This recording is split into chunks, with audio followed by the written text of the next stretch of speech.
So one of the things I wanted to start with, and Maria wonderfully covered this in her presentation, is if somebody were doing a multi-site performance event for the very first time, you know, they come to this workshop, they're very excited, they want to begin doing this, and I'm going to pass this mic around.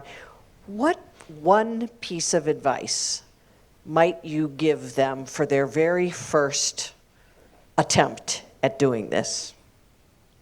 Any of you. Doesn't have to be all of you, but any of you who are compelled to comment. I think very important. Here we go, just one time. There we go, okay.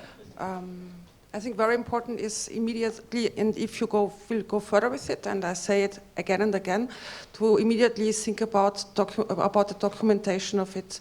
That people, because the topic itself is very complicated, and I think the clearer you can communicate what it is, the better it is, and like videos as well, documentation again and again, and because then it's easier to interest other people or funders or sponsors for it. I think that you should